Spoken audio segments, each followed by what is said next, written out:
रंग बिरंगे धागों में जीवन की सारी बातों में।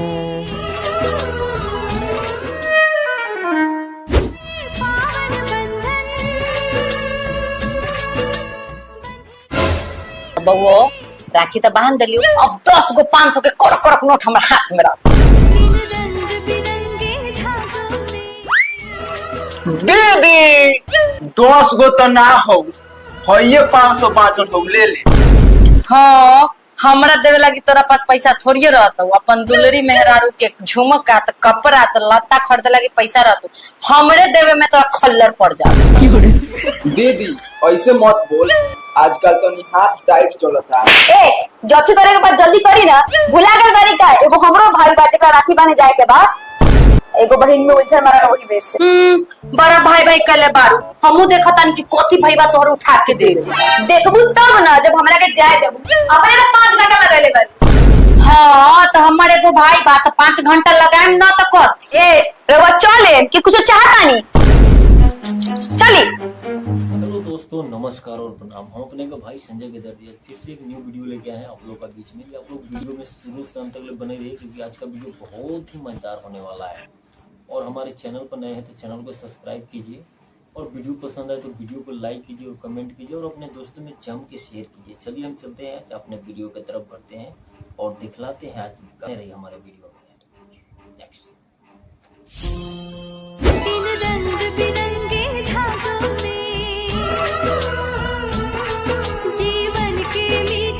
लाओ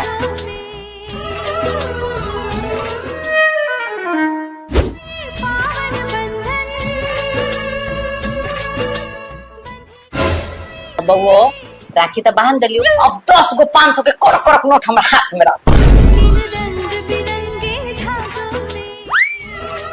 दीदी 10 गो तो ना हो, ये 500 हो ले ले। हाँ हमरा देवे लगी तोरा पास पैसा थोड़िए रहता, अपन दुलरी मेहरारू के झुमका तो कपड़ा तो लत्ता खरीदे लगी पैसा रहता, हमरे देवे में तोरा खल्लर पड़ जा। दीदी ऐसे मत बोल, आजकल तो नहीं हाथ टाइट चलता। ए जथी करे के बाद जल्दी करी ना, भुला गल बारी का एगो हमरो भाई बाजे का राखी बांधे जाए के बाद एगो बहिन में उलझन मारा वही बेर से। बड़ा भाई भाई कले बारू हमू देखतानी कि कोथी भाईबा तोहर उठा के दे देखबू तब ना जब हमरा के जाए देबू, अपने ना 5 घंटा लगेले बारी। हाँ तो हमारे एगो भाई बा तो 5 घंटा लगाएम ना तो कथ ए रवा चले कि कुछ चाहता नहीं चली। हाँ तो देखनी ना पिछले साल भाई के ना कुछ जुड़लो तो छोट छोट बकरी के बच्चा दे देला, आ इनके ऐसा चमक के जाता रुकी जैसे कि हवाई जहाज उठा के दे।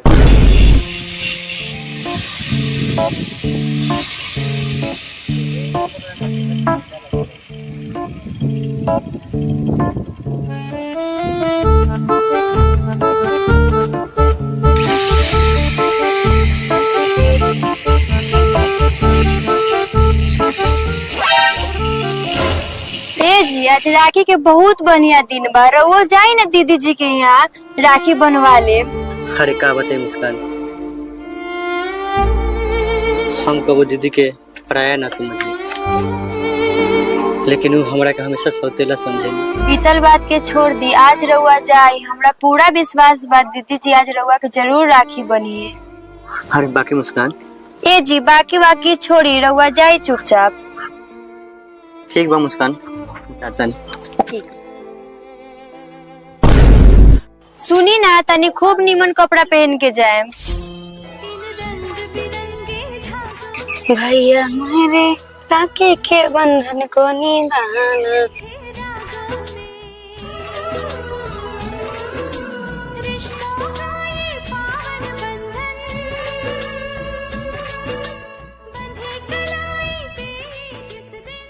हाथ दो।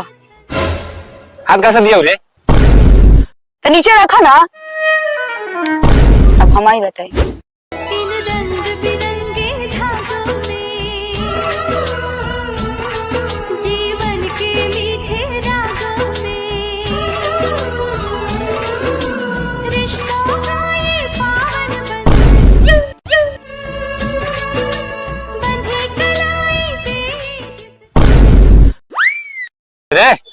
मिठाइया धो ले खियाओ ना।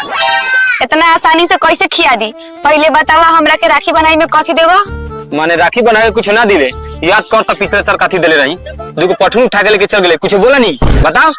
माने 1 साल पहले दुगो पटरू लेके रहली, उ याद कर रखले बारा तू। ताज राखी बता ना देबो? दे हम काहे ना दे। भाभी जी कहू ना समाचार बोलू ना।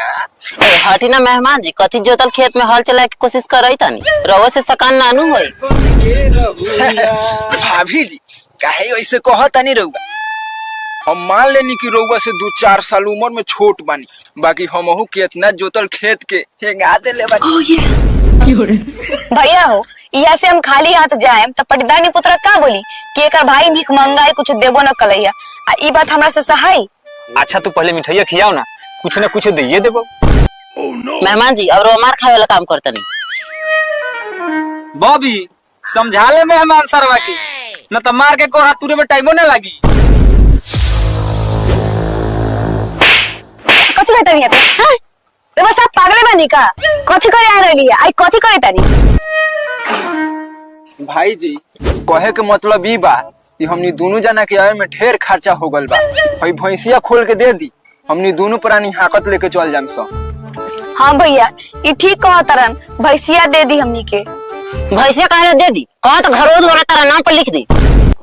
ए ज्यादा परपरा मत। हाई 30 किलो वो बता के देखे कमजोर समय तारुक का 2 मिनट में घर में हिस्सा में लगा दी। तो आवा ना बांट लो, हिस्सा लगा दे तनी। रे तेल बेला नी चुप ना रह रे। छोट बहिन में एगो भैंसिया मांग देलक त कौन गुनाह क देलक? अरे वो चुप रही, एंगे पार्सल दंड ना ले ली, अपन फनाइल दुगो पाठी लेके चल गेली। ए तो मंगनी में लेकर रही का 2 झमका के साड़ी पहनाले रही से भुला गेलू? वो फ्री में आयल रहे। आहा दुगो टेढ़ी को सक पहनालू त याद बा, हम दुगो पहनानी सुती के वो भुला गेलू। ए बस कर जो जति बनले सोनले बड़े काट के ले अब खाई स। ए बबी बैठ।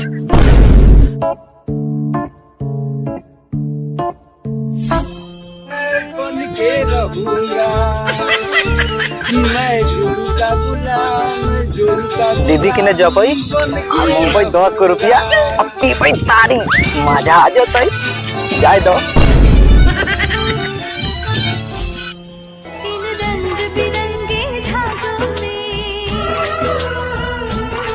जीवन के मीठे रागों में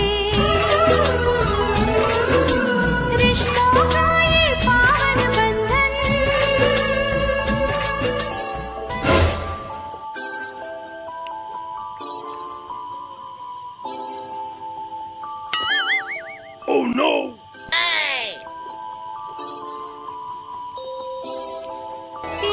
बउआ दीदी के नेक दे दा। जीवन के मीठे रागों में खुश बारा।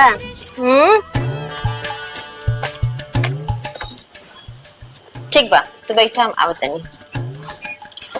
माई आ तू मामा के राखी मांगनी ला नहीं देबू? चुप रहा।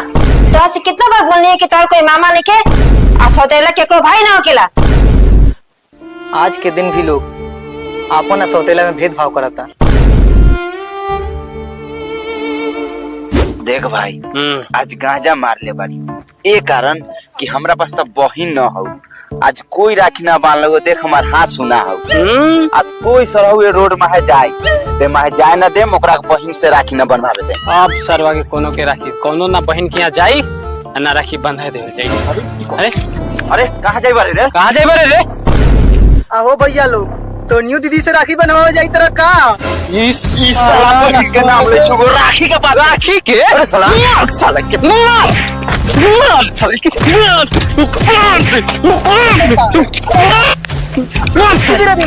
हमनी के साले राखी न बनवेनी, ये सरव जातरन राखी बनवाएगा। हई रे सरवा करे भेकाई बारे रे। मैं मिठाई होता हूं आई देख लियो का।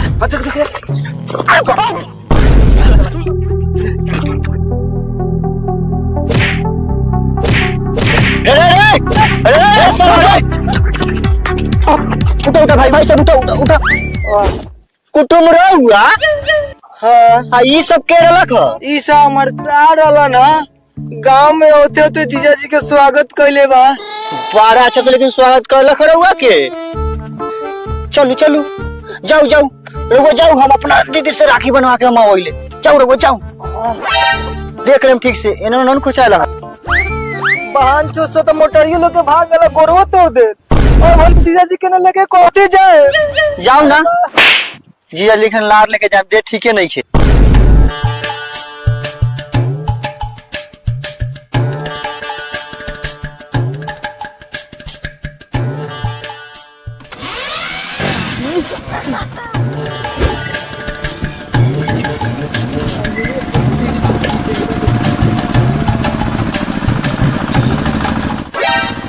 माय माय मामा जी आ गए।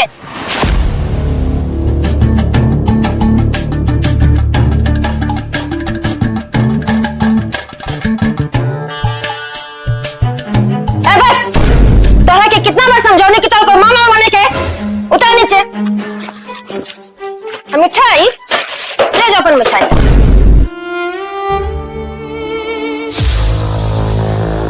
दीदी वैसे क्या बोला तारी आज तो रक्षा बंधन दिन आज तो सब बहन अपना भाई खुशी खुशी राखी बांध दी तू हमरा के पराया समझ के बोला तारी ये में हमारी कौन गलती बा। हम तो हमेशा यही मानते रहने कि हमरे को बड़ बहन आज ही बात बोल सच में हमके पराया बने। पराया? अरे पराया तो वही दिन हो गए रहे जे दिन हमारे बाबूजी हमने के रोहित छोड़ के तो हरमतारे से बियाह कर लेले रहे। जो जो एकर बाद हमरा दूरा पे कदम ना रखी।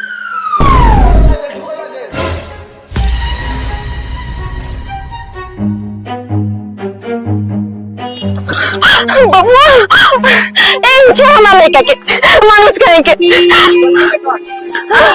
मम्मा उठा काम है। अरे डॉक्टर साहब डॉक्टर साहब इसको इमरजेंसी में एडमिट करो डॉक्टर साहब कुछ करके हमारे लड़का के ठीक कर दिया। आप धैर्य बनाए रखिए मैं पूरी कोशिश कर रहा हूँ। मन सपना के महल बनावे दुनिया ढेला चलावे जिंदगी आखिर खेला समझ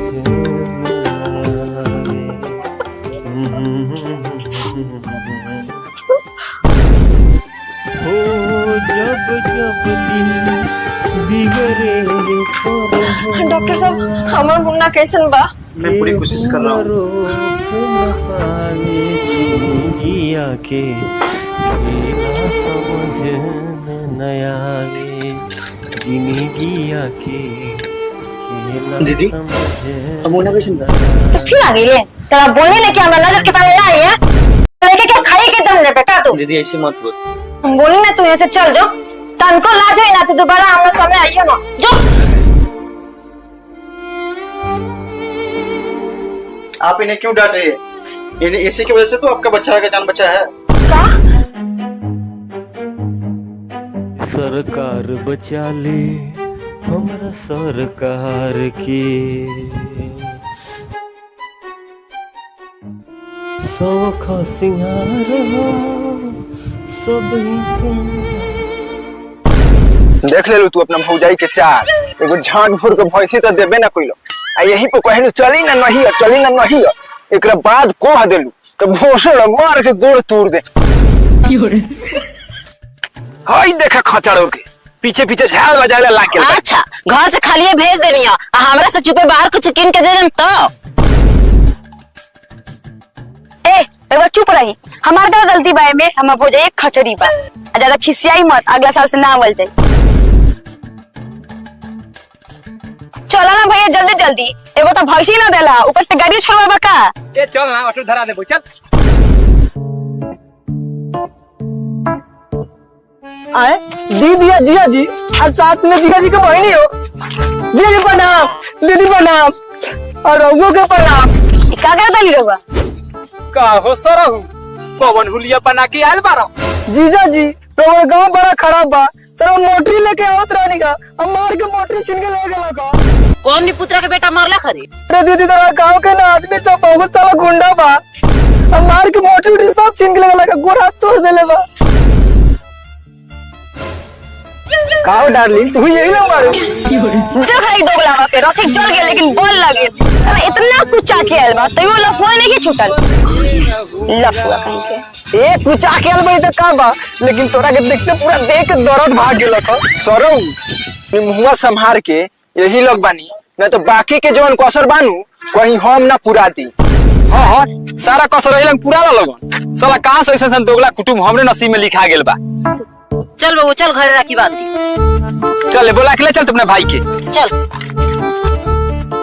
चल रे भाभी जल्दी चल।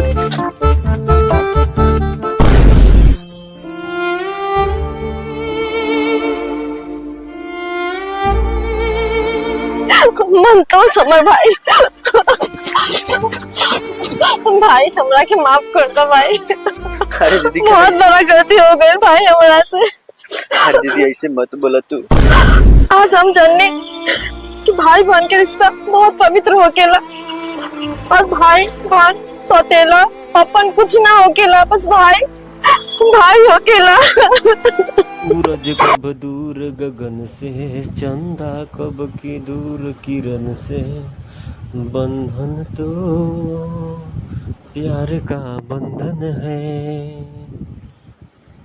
ये बंधन तो प्यार का बंधन है। हमारे वीडियो देखने के लिए आप सभी को दिल से धन्यवाद है, और वीडियो अच्छा लगा हो तो वीडियो को लाइक कीजिए और कमेंट कीजिए और अपने दोस्तों में जम के शेयर कीजिए, और फिर मिलते हैं नेक्स्ट वीडियो में। अभी के लिए इतना ही। जय हिंद, जय भारत, जय जय हो। Next video open.